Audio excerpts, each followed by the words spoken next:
Right now, we're here, Allied Media Conference. Tell everybody your name, fam. Jonathan Cunningham. You just came out of this big session.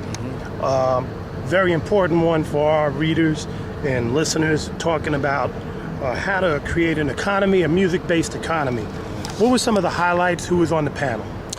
Brother named Sakari, who runs the 5E gallery here. He had a very interesting concept about he's opening up a brand new space and he's selling tickets. It's called 50. It's called like 50 for 5E, in which he's selling. You get pay $50. This is going toward the price of. This is going toward opening up the space. It's not open. They have a place, but they have to move. So in order for them to raise the capital for them to move, they're selling like 50 for 5E, where you spend $50 and you get a packet of like 10 tickets, where you could get 10 pieces of admission, so you can go in 10 times and get 5 drink tickets. But that $50 up front, if they sell enough of that, is going towards opening up a new space. Okay. So just try to think creative ways in which you can raise capital, unconventional ways where you can raise capital and do it in a music economy. How about what you were talking about? Well, as a music journalist, we talked about the idea that there's a lot of music journalists who are from Detroit and either live elsewhere or write for national publications. I mean, you got folks like Dream Hampton is from here. You got folks like Tamara Warren. I personally live in Seattle. I'm always writing about music. You got folks like Carlton Golds. There's music. There's some of the best music writers have come out of this city and might be working at national publications, and to not forget about the local artists in the city where you come from. So even if you're writing for Spin or you're writing for Fader or you're writing for Vibe, I've written for all three of those, and to always try to have a way to connect with the local artists in the city where you come from and not forget about Detroit artists. Let me ask you, does that apply across to other cities? Like if you live in Seattle, does that apply to having to write for local artists in Seattle? If I'm in the Bay, does that apply for me having to write about artists in the Bay? I think you should write about the music that moves you. If you're moved by music that comes out of the Bay, then you should write about that. And if you can write about that for a publication in the Bay, great. If you can write about that for a publication out of Paris or where have you, even better. Let the world know about the music that's happening on the local, but just don't forget the local. No matter how big you get, don't forget the local. What's the responsibility of the artist at this point in time, considering with all the new technology? Shouldn't the artists be writing about themselves?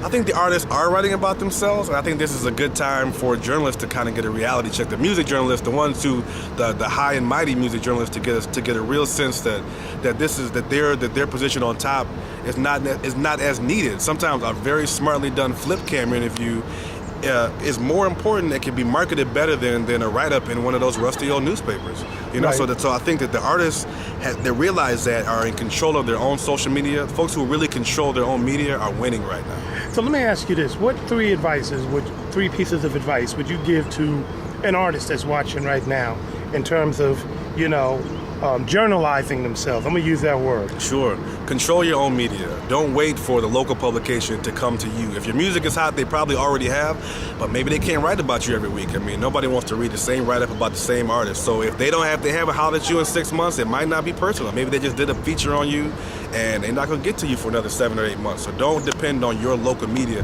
only to write. Get your own story out there. Get the Vimeo, get the flip cam, do the Twitter, do the Facebook, do the social media, be on top of it, and own your own media. That would be the first thing. Don't wait on nobody else. Secondly, stay relevant.